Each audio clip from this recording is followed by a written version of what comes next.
বিবাহ করার পরেও পরকীয়ার পাপে লিপ্ত ছিলেন বা এখনো আছেন, তাদের শাস্তি হচ্ছে কোমর পর্যন্ত মাটিতে পুঁতে ফেলে পাথর নিক্ষেপ করে রজম করে হত্যা করা।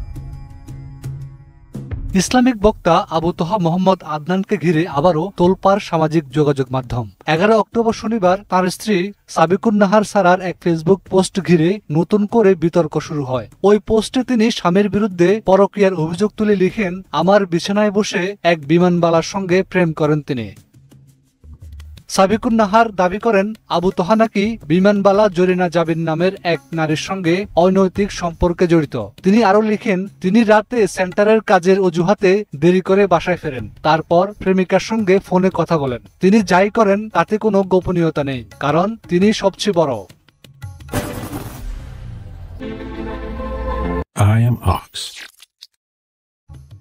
ওই পোস্ট প্রকাশের পর মুহূর্তেই তা ভাইরাল হয়ে যায়। ফেসবুকে শুরু হয় ব্যাপক আলোচনা সমালোচনা। অনেকে ধর্মীয় বক্তার এমন ব্যক্তিগত আচরণে বিস্ময় প্রকাশ করেন, আবার কেউ কেউ বলেন এটি পারিবারিক বিষয়, যা প্রকাশ্যে আনা উচিত হয়নি।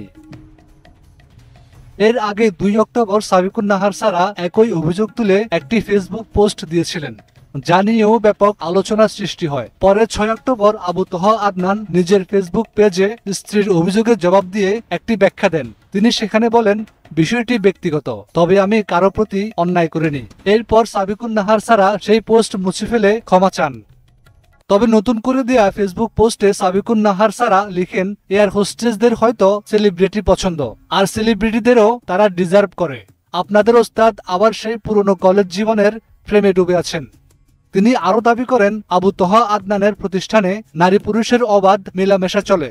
কোর্স ও ক্লাসের নামে নারী শিক্ষার্থীদের সঙ্গে একান্তে সাক্ষাৎ করেন তিনি। এমনকি রংপুরের এক নারী শিক্ষার্থীর সঙ্গেও বিয়ের প্রতিশ্রুতি দিয়ে সম্পর্ক গড়ে তোলার অভিযোগ আনেন সাবিকুন নাহার সারা। ইসলামিক বক্তা আবু তহা আদনানের স্ত্রী সাবিকুন নাহার সারার এই পোস্টে নতুন করে উত্তপ্ত হয়ে উঠেছে সামাজিক যোগাযোগ মাধ্যম। নেটিজেনদের অনেকে বলছেন, যিনি ধর্মীয় বক্তা তার এমন আচরণে দ্বিচারিতা স্পষ্ট। অন্যদিকে আবু তহা আদনানের অনুসারীরা বলছেন, বিষয়টি একান্ত পারিবারিক, জনসম্মুখে তোলার প্রয়োজন ছিল না। তবে আবু তহা আদনান এখনো এ নিয়ে নতুন করে কোনো বক্তব্য দেননি। এর আগে নিখোঁজ হওয়া ও পুনরায় ফিরে আসার পর থেকেই আলোচনায় থাকা এই বক্তা আবারও সোশ্যাল মিডিয়ার কেন্দ্রবিন্দুতে। Desk report, 21 television.